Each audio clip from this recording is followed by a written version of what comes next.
Pour l'instant, la deuxième place du classement très provisoire. Elle en a terminé, ce qui n'est pas le cas de l'américaine Tabata Yim. Alors vous voyez le petit synthé, elle a besoin pour égaliser, pour venir à la première place, d'une note de 9,050.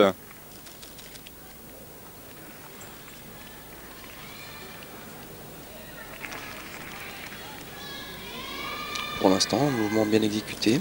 Le lâcher de barre. On repense aux Américains à la barre fixe et leur lâcher de barre. Je pense que c'est un mouvement un tout petit peu simple. Ça me paraît tout de même un petit peu simple. C'est-à-dire qu'après ce qui s'est passé du côté masculin, on peut s'imaginer que les féminines aient plus envie d'assurer. C'est vrai, les pauvres ah ouais, non, c'était terrible. Et Paul Ham. Oui, il y en a un qui s'est pris une barre en pleine face et l'autre le tapis en pleine face. Et résultat, disparition d'un titre qui paraissait quasiment fait pour Townsend et d'une médaille qui paraissait possible pour Ham.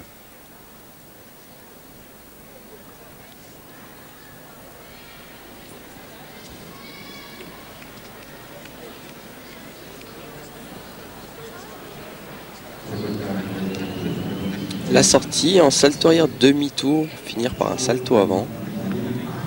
Oui, 8,950. Effectivement, le mouvement était un petit peu trop simple. Regardez, 8,638. Mais elle ne va pas se contenter de ça parce que ça serait pour égaliser à la première place. Elle, ce qu'elle veut, c'est être seule à la première place. Surtout, se prévenir du retour de Raducanu. Svetlana Khorkina. Peut-être en route vers un deuxième titre mondial. Une entrée en double salto arrière avec une pirouette.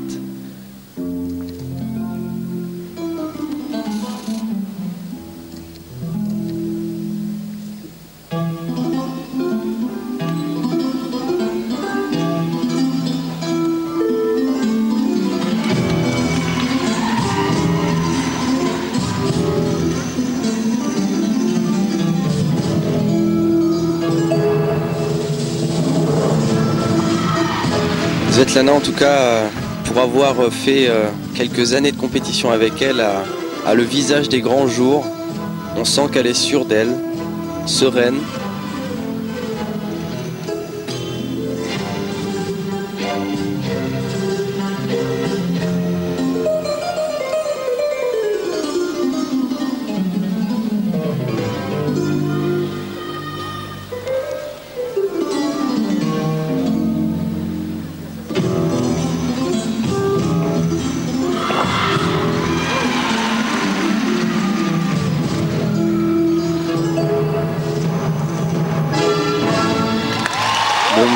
Le charme opère, la magie fonctionne. Svetlana Khorkina, un grand moment de bonheur, de rêve avec la Russe qui semble idéalement placée.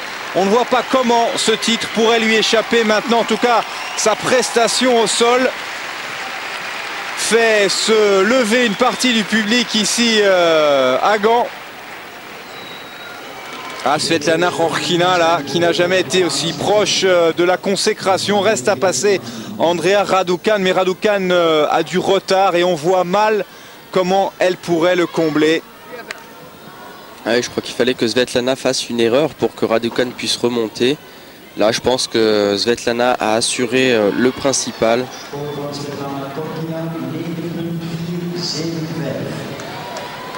Svetlana Khorkina, championne du monde lors du concours général individuel déjà en 1997.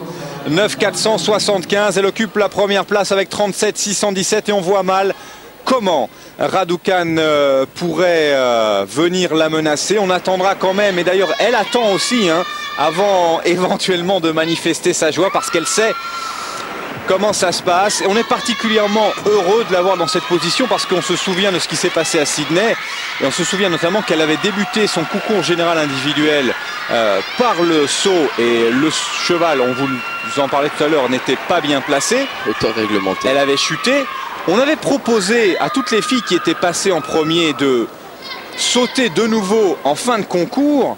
Et elle avait refusé, ce qui paraissait logique parce que de toute façon, d'abord, ensuite elle avait fait d'autres erreurs, mais tout son concours avait été conditionné par cette première rotation. Exactement. Et c'était tout sauf équitable de proposer de passer derrière. Et donc elle avait fait partie de celles qui avaient dit non, non, moi c'est fait, voilà, je me contente de ma 11e place, je suis déçu, je suis en train de pleurer, mais ça sert à rien. Et là, eh bien, c'est une belle revanche, double revanche pour la Russe qui, avec ses compatriotes, s'est contentée de la médaille d'argent lors du concours par équipe et qui là, eh bien, individuellement, est en train de s'adjuger la couronne mondiale. On attendra tout de même le passage d'Andrea Raducanu d'ici quelques instants, alors que vous découvrez une fois encore à la fin de la prestation d'Hipólito, la brésilienne. Ça, ce sera une des belles satisfactions, une des belles surprises, parce qu'elle restera classée certainement dans le top 5. Ouais, elle a fait un beau concours, hein, surprenant.